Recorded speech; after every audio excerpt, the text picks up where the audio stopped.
آگے ہے اجناس المحرمات، حرام کاموں کی اقسام۔ اخی الحبیب، اے پیارے بھائی، تذکر ان العبد لا يستحق اسم التائب حتى يتخلص من 12 جنسا من المحرمات۔ تذکر، یاد رکھو، ان العبد، کہ بندہ، لا يستحق، نہیں مستحق ہو سکتا، اسم التائب، تائب کے نام کا، کہ وہ توبہ کر لیا ہے اس نے، حتی یتخلص، یہاں تک کہ خلاصی حاصل نہ کرے، گلو خلاصی نہ کرے، چھوڑ نہ دے، من 12 جنسن، 12 قسمیں، من المحرماتی، حرام چیزوں کی۔ جب تک یہ مدرجہ ذیل 12 چیزوں کو نہ چھوڑ دے اس وقت تک وہ تائب نہیں کہلاتا۔ وہی، اور وہ الاول الکفر، کفر ہے، یعنی کفر پر قائم رہنے والا تائب نہیں ہوتا۔ وہو نوعان، اور وہ 2 قسم کا ہے، اکبر و اصغر، کفر اکبر اور کفر اصغر، بڑا اور چھوٹا۔ فالاصغر، پس اصغر، موجب ہے، سبب ہے، لاستحقاق الوعید، عذاب کے حقدار ہونے کا، دون الخلود فی النار، آگ میں ہمیشگی کے علاوہ، یعنی کفر اصغر سے سزا ملے گی لیکن ہمیشہ کی نہیں ہوگی۔ والاکبر یوجب الخلود فی النار، اور کفر اکبر خلود فی النار کو واجب کرتا ہے، یعنی ہمیشہ کے لیے آگ ہے۔ وہو 5 انواع، اور وہ 5 قسم کا ہے۔ کون سا 5 قسم کا ہے کفر؟ اکبر یا اصغر؟ اکبر۔ الاول کفر تکذیب، جھٹلانے کا کفر، یعنی اللہ اور اس کے رسول صلی اللہ علیہ وسلم کو، کتابوں کو، آخرت کو، جو ایمان کی چیزیں ہیں ان کو جھٹلا دے انسان۔ نمبر 2 کفر الاستکبار، تکبر کا کفر، یعنی تکبر کرتے ہوئے، جیسے کس نے کیا تھا؟ فرعون نے اور ابلیس نے۔ نمبر 3 کفر الاباء مع تصدیق، تصدیق کرتے ہوئے انکار کا کفر۔ اباء کہتے ہیں نا انکار، یعنی ماننا اور اس کے باوجود نہ ماننا، مثلا کہنا کہ میں مسلمان ہوں لیکن نماز کا یا آخرت کا یا فرشتوں کا انکار کرنا۔ نمبر 4 کفر الشک، شک کا کفر، یہ بہت خطرناک بات ہے۔ آج آپ دیکھیں کہ ہماری یوتھ کدھر جا رہی ہے۔ ایک نہیں کئی سٹوریز ایسی سنی ہے میں نے کہ جس میں ہمارے ہی بچے الحاد کا شکار ہو رہے ہیں، دہریے بنتے جا رہے ہیں، اللہ کی ذات کے بارے میں شک، آخرت کے بارے میں شک، رسولوں کے بارے میں، حدیث کے بارے میں، قرآن کی ٹیکسٹ کے بارے میں، کفر الشک۔ اور یہ مسلمانوں کے بچے ہیں، مسلمانوں کے گھروں میں، نام مسلمانوں والے، رسم ساری بظاہر مسلمانوں والی لیکن اندر سے شک۔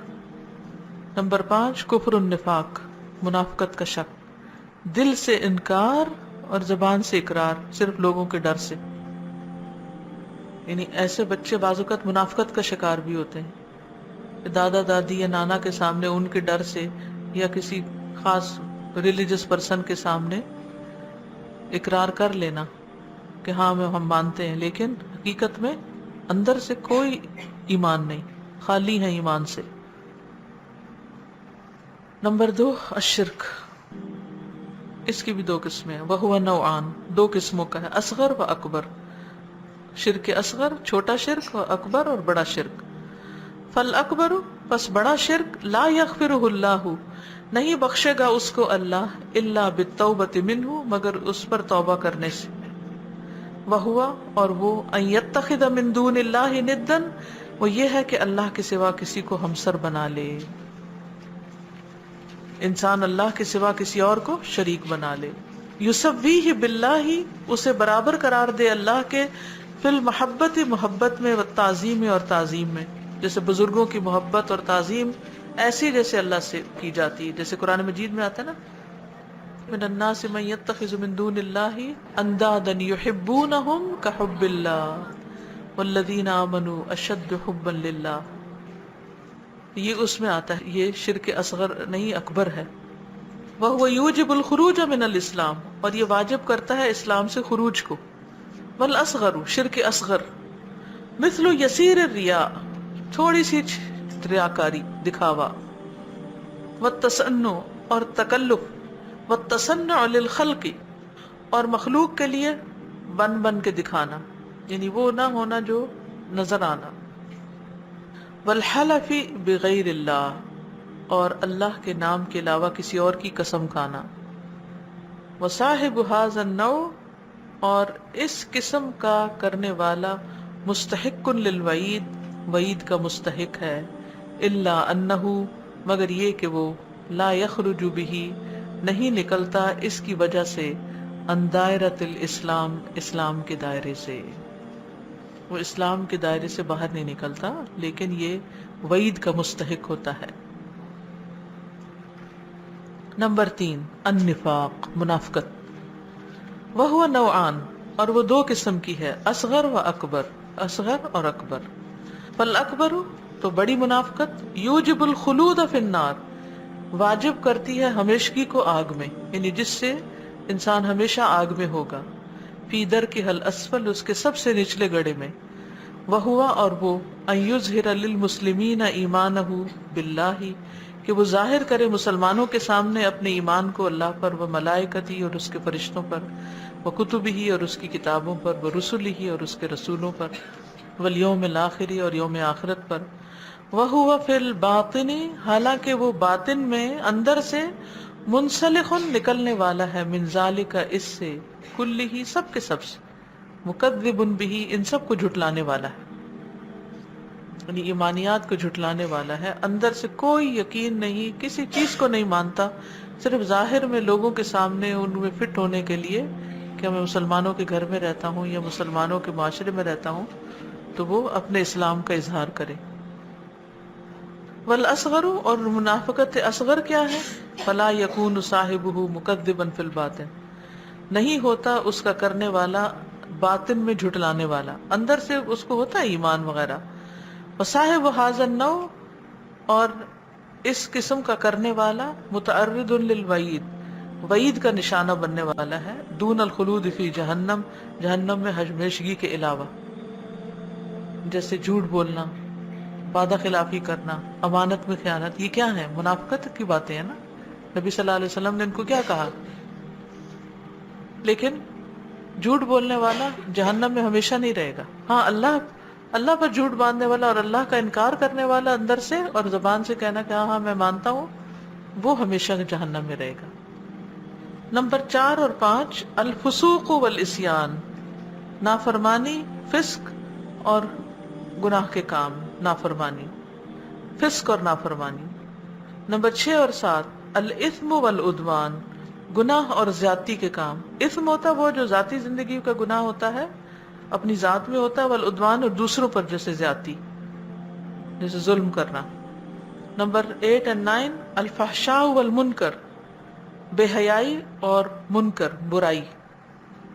نمبر 10 البغی سرکشی۔ نمبر 11 القول علی اللہ بلا علم اللہ پر بغیر علم کے بات کرنا۔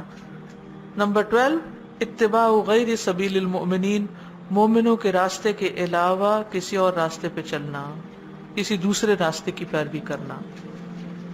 سمجھ آ گئی؟ یہ جو القول علی اللہ بلا علم اللہ کے بارے میں بغیر علم کے بات کرنا، یعنی اللہ تعالیٰ کی ذات کے بارے میں، اس کی الوہیت کے بارے میں، اس کی ربوبیت کے بارے میں، اس کے اسماء و صفات کے بارے میں۔ مثلاً خاص طور پر اسماء و صفات، اللہ تعالیٰ نے اپنے جو بھی نام ہیں ہمیں بتا دیے ہیں قرآن میں یا سنت میں، اس کے علاوہ اپنی طرف سے اللہ کا کوئی نام رکھنا، جیسے اس دن بھی بات ہوئی تھی، اسی طرح صفات میں بھی، جیسے پینٹر، آرکیٹیکٹ اور آرٹسٹ وغیرہ کہنا، یہ ہمیں تو اللہ تعالیٰ نے اپنا نام یہ نہیں بتایا یا اپنی یہ صفات نہیں بتائیں۔ تو کوئی بھی چیز اللہ کے بارے میں کہنا، اللہ ایسا کر دے گا، کئی دفعہ لوگ باتیں کرتے ہوئے کہتے ہیں نا اللہ تعالیٰ یہ تو ضرور کر دے گا، ہمیں کیسا پتا کہ اللہ تعالیٰ کر دے گا کہ نہیں کر دے گا؟ اللہ تعالیٰ اس کو تو ضرور جہنم میں ڈالے گا، یا اللہ تعالیٰ فلاں کو تو ضرور جنت میں بھیجے گا۔ یہ کیا ہے؟ بغیر علم کے اللہ پر بات باندھنا، افترا علی اللہ الکذب۔ جی، تو اس طرح یعنی اللہ تعالیٰ سے منسوب کر کے وہ بات کہنا جس کی دلیل نہ قرآن میں ہو نہ سنت میں،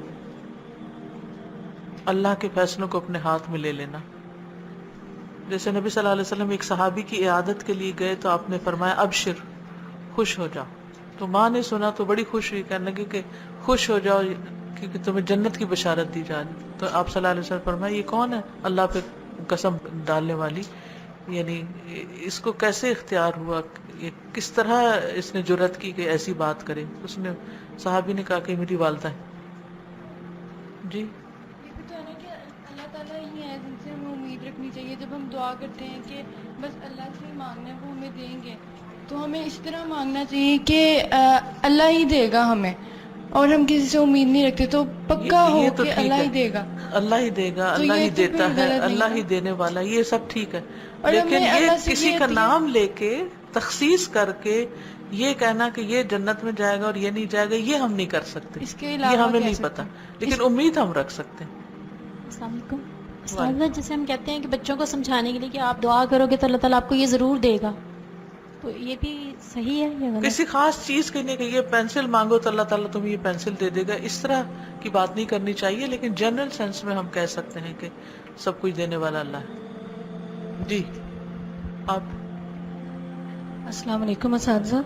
یہ جو ہم نے ابھی پڑھا ہے 12 نمبر کا جو ہم نے پڑھا ہے کہ اتباع غیر سبیل المؤمنین، اس کا کبھی ہمارا اس طرف ذہن ہی نہیں گیا کس طرح ڈیٹائی سے ہم birthdays, Valentine day, father day, mother day, پتہ نہیں کیا کیا ہم ان کی پیروی کر رہے ہیں اور منا رہے ہیں. ایون کہ پچھلے سال اتفاق ہوا ہے ایسی فیملی سے ملنے کا، 25 دسمبر کو وہ گئے ہیں کرسچن کے ساتھ، ان کے ساتھ گئے ہیں کرسچنز کے ساتھ، وہاں پہ ان کی ساری عبادت سب کچھ انہوں نے ادھر دیکھا ہے اور بڑا انجوائمنٹ کر کے وہ سب کو بتا رہے تھے. صلی اللہ تعالیٰ سمجھ دے، کیونکہ یہ سب چیزیں ناسمجھی کی علامت ہے. بالکل ہمیں بھی نہیں پتا تھا کہ صغیرہ گناہ کس نوعیت کے ہوتے ہیں. بالکل. استاذہ جیسے یہ اکثر کہا جاتا ہے کہ وہ فلاں تو بہت جنتی ہیں، جی. تو یہ کہنا بھی وہ یہ کہنا بھی درست نہیں. اپنے عقیدہ واسطیہ میں یہ بات پڑھی تھی، اگر آپ نے پڑھا ہو، اس میں اسماء و صفات میں جو تعویل کی بات تھی کہ اپنے پاس سے اس کا مفہوم اور مطلب نکالنا، جیسے اللہ تعالیٰ عرش پر مستوی ہے، تو یہ کہنا کہ نعوذ باللہ اللہ تعالیٰ وہاں بیٹھے ہوئے ہیں یا کھڑے ہیں یا کچھ ہمیں نہیں معلوم، تو یہ اللہ کے بارے میں بغیر علم کی بات کرنا ہے. اگر کوئی اس کو اسپیسیفک کرتا ہے، استوا کا مطلب ہو تو بلند ہوا، یعنی عرش پر بلند ہے، کیا کیسے ہے یہ ہمیں نہیں معلوم. السلام علیکم. یہ جو کفر میں نفاق ہے اور شرک میں نفاق ہے، اس کو واضح کر دیجئے. شرک میں کون سا نفاق ہے؟ نمبر 5 کفر میں ہے اور شرک میں بھی جو نفاق ہے نمبر 3. کفر و نفاق تو ٹھیک ہے، اس میں تو ہو گئی بات. شرک میں کون سا نفاق ہے؟ شرک میں تو نفاق نہیں، نفاق کے اندر نفاق ہے. شرک تو اللہ تعالیٰ کے ساتھ کسی کو ایسوسیٹ کرنا ہے، ٹھیک ہے. یعنی کفر اور نفاق دونوں ایک مقام پر آ کر ایک دوسرے سے ملتے جلتے بھی ہیں، ٹھیک. یعنی وہ شخص کفر کا ارتکاب کر رہا ہے جو خواہ زبان سے ایمان لائے بھی لیکن دل سے اس کا ایمان نہ ہو، اور کفر میں بھی یہی آتا ہے. استاذہ ایک خاتون مجھ سے ملی تھیں کہ وہ بتا رہی تھیں کہ ان کی فیملی میں کئی بچیاں جو ہیں وہ کرسچن ہو گئیں کرسچن اسکولز میں پڑھنے کی وجہ سے. اور ایک اور خاتون ملی جنہوں نے بتایا کہ مڈل ایسٹ میں ان کی بیٹی انڈین اسکول میں پڑھتی رہی ہے، تو وہ اب بالکل دین کی طرف نہیں آتی. جو یہ شرک اور الحاد کی بات ہوئی نا نئی نسل میں، کہ وہ بالکل کوئی بات نہیں سنتی ان کی اور وہ ان چیزوں کو نہیں مانتی. آپ نے جو تھیسس کیا اس کا کوئی خلاصہ، کوئی چیز آپ اپنے تجربے سے بتائیں. یہ جو پاکستانی یوتھ میں جو ٹرینڈز ہیں الحاد کے. جی استاذہ تھیسس کا نام تھا atheistic trends amongst Muslim youth, اور اس کے کازز آئیڈینٹیفائی کرنے کی کوشش کی تھی اور پھر ان کو ریفیوٹ کرنے کا بھی کیا تھا. تو اس میں جو سرویز کیے تھے 2، تو ایک تو سروے یہ تھا کہ وہ ورلڈ اوور اسکالرز سے اور یہ جو تھنکرز ہوتے ہیں یا پبلک سپیکرز ہوتے ہیں ان سے تھا، وہ 100 کا نمبر تھا. اور اس میں پہلا کوشچن یہ تھا کہ کیا آپ سمجھتے ہیں کہ ایتھیزم یا ایتھیسٹک ٹرینڈز وہ ہوتے ہیں کہ جو ایتھیزم کی طرف لے جائیں، یعنی فار ایگزامپل نماز میں کوتاہی کرنا جو ہے وہ پھر ایونچولی آپ کو ایک گناہ سے دوسرے گناہ میں لے جاتا ہے. تو 97% نے کہا کہ یس اٹ از انکریزنگ. پھر اس کے بعد کازز پوچھے تھے کہ کیا کازز ہو سکتے ہیں ان کے، تو اس میں ایک لسٹ دی تھی ان کو. تو سب سے پہلا کاز جو انہوں نے آئیڈینٹیفائی کیا وہ پیرنٹس تھے کہ پیرنٹس اپنی ذمہ داری پوری صحیح طرح سے نہیں نبھا سک رہے، اور سیکنڈ نمبر پر ایجوکیشن سسٹمز تھے، اور اس کے بعد پھر ہائرارکی میں اور چیزیں تھیں جن میں میڈیا بھی تھا اور سائنس بھی تھی اور فلسفی بھی تھی اور اس طرح کی چیزیں. پھر ایک اور سروے تھا جو پاکستانی یوتھ سے کیا تھا، اس میں صرف پاکستانی بچے تھے، اور وہ مجھے بڑی مشکل سے ملے تھے کیونکہ استاذہ وہ ڈائریکٹ انٹرویو دینے سے گھبراتے تھے. وہ تو ان کہتے ہمیں ڈیتھ تھریٹس آتے ہیں، ہم نے نہیں کرنا. اور جیسے کچھ ہمارے ادارے جو ہیں تعلیمی، ان میں بہت زیادہ پھیلا ہوا ہے یہ ایتھیزم، اور مجھے خود ان کی اسلامیات کی ٹیچرز وغیرہ انہوں نے بھی بتایا کہ سیدھے کہہ دیتے ہیں کہ نہیں میم ہم تو ایتھیسٹ ہیں. تو پھر میں نے ایسے کلبز بھی بنے ہوئے ہیں اسکولوں میں، جی کلبز بھی بن گئے. اور یہ سوشل میڈیا جو ہے نا، جو فیس بک ہے، اس پر اب انہوں نے نا، پہلے یہ الگ الگ ہوتے تھے اپنے گھروں میں چھپ کے یا اس طرح یا دل میں رکھتے تھے، اب ان کو اس کو نکالنے کا فورم مل گیا، انہوں نے فورمز بنا لیے. تو اسی طرح سے اور ڈائریکٹ انٹرویو تو مجھے بڑی مشکل سے میرے ایک نیفیو کے کہنے پر ایک دو لڑکوں نے دیا، اور وہ پھر اس نے ان کو کہا کہ یہ میری خالہ ہیں اور ان سے تمیز سے بات کرنا، کیونکہ بیسیکلی ان میں بہت زیادہ ایک وہ آ جاتی ہے کہ کھل کے ہم نے بات کرنی ہے اور ہم نے جو مرضی ہماری آئے گی ہم کہیں گے. اور انٹیلیجنٹ بہت ہوتے ہیں ویسے، یہ نا ہائی آئی کیو کے ہی تھے تقریباً سارے ہی. بہرحال اس میں انہوں نے، میں نے جو سروے کیا وہ مجھے اللہ کی طرف سے ہی اللہ کا احسان ہے وہ مل گیا. میں نے کسی رینڈم ایک ایتھیسٹ بچے کو اس فورم پہ میں نے لکھ دیا کہ یہ میری اسٹڈی ہے، اور اس کو اگر آپ اپنے کوسچنیئر کو، اور انونیمس ہے آپ کو اپنے نام نہیں لکھنے ہوں گے، تب انہوں نے کر دیا. اس میں جتنی انہوں نے باتیں کی وہ اتنی مطلب کچھ تو ایسی چیزیں تھیں کہ جو میں تھیسس میں لکھ بھی نہیں سکی، کہ اتنا زیادہ بلاسفیمس تھا ان کا انداز نبی صلی اللہ علیہ وسلم کے بارے میں، اللہ تعالیٰ کی ذات کے بارے میں، اور اپنے بچے. اور پھر ایک کوسچن یہ تھا کہ آپ لوگوں نے قرآن پڑھا ہوا ہے؟ تو مطلب وہ 80+% کا یہ تھا کہ ہاں جی ہم نے پڑھ کے اور پھر انکار کیا. اور ہم نے پھر انہوں نے ساتھ ساتھ وہ ٹھٹائی میں آ کے نا، انہوں نے ساتھ ساتھ مجھے ایسے لگتا تھا جیسے مجھے چڑھانے کے لیے نا وہ لکھ رہے ہیں ہم نے فلاں تفسیر بھی پڑھی ہے، ہم نے فلاں بھی پڑھی ہے، ہم نے تفہیم القرآن پڑھی ہے، ہم نے معرف القرآن پڑھی ہے. کسی بچے نے لکھا ہم نے ابن کثیر پڑھی ہے. اب وہ کس سے پڑھی ہے، پڑھی بھی ہے یا نہیں اللہ عالم، لیکن ایک ان کو جو چیز سب سے زیادہ وہ کرتی تھی نا اسلام سے دور، وہ پابندیاں، اسلام کا کوڈ آف کانڈکٹ، وہ ایک فریڈم، ایک آزادی ایکسپریشن کی، شادی کی یا نہ شادی کرنے کی، ہر طرح کی آزادی وہ چاہتے ہیں. اور اس میں سب سے زیادہ بلیم جو پڑ رہا تھا اس سروے کے مطابق جو اسکالرس کا تھا وہ پیرنٹس کا تھا. اور اس میں پیرنٹس میں بھی آپ دیکھیے کہ ماں، جی باپ تو کمائی میں لگا ہوتا ہے، ماؤں کی ذمہ داری ہے. اس لیے میں سوچتی ہوں کہ ہر گلی محلے میں قرآن کلاسز ہونی چاہیے اور اگریسولی یہ کام کرنا چاہیے، کیونکہ خود ماؤں کو نہیں پتا. کل ایک ماں مجھے ملی تو کہنے لگی کہ میں جہاں رہتی ہوں یہاں کوئی قرآن کلاس نہیں ہے، مجھے بتائیں کسی کا کہ میں اس کا ہاتھ پکڑوں، مجھے گائیڈ کرے، مجھے کچھ بتائے، مجھے کچھ سمجھائے. تو کتنی آبادی ہے لاہور کی اور کتنی جگہ ہیں جو خالی پڑی ہیں جہاں کوئی بھی ایسے گروپس نہیں، کیونکہ اکیلے اکیلے گھر میں پڑھنا یا کوئی کیسٹ سن لینا یا رینڈملی کوئی لیکچر سن لینا وہ اتنا فائدہ نہیں دیتا جب تک کہ ایک جگہ مل کے نہ بیٹھیں اور پھر ایک دوسرے سے مسائل ڈسکس نہ کریں، خصوصاً بچوں کی تربیت کے حوالے سے. کیونکہ مائیں جب شادی ہوتی ہے اس وقت تک وہ یونیورسٹیوں میں پڑھ رہی ہوتی ہیں یا جاب شروع کر دیتی ہیں، اچانک شادی ہو جاتی ہے، کچھ پتہ نہیں بچے کی تربیت کیسے کرنی ہے. لہٰذا وہ اپنے اون پہ ڈانٹ ڈپٹ، فرسٹریشن، اور کبھی میڈس کے حوالے، کبھی کہیں بچے الگ رول رہے ہیں اور ان کی تربیت نہیں ہو رہی، خود الگ فرسٹریشن کا شکار ہیں. تو ان سب کو سپورٹ دینا کتنا ضروری، چاہے کوئی بھی ٹیچر نہ ہو. اگر ایک لیکچر بھی کہیں لگا کے بیٹھ کے اکٹھے سن رہے ہیں تو آپس میں ایٹ لیسٹ ایک دوسرے کو ایک سپورٹ گروپ، ایک مورل سپورٹ تو ہونی چاہیے کہ ہم اپنے نو نہالوں کو کس طرح ایمان کی تربیت دیں.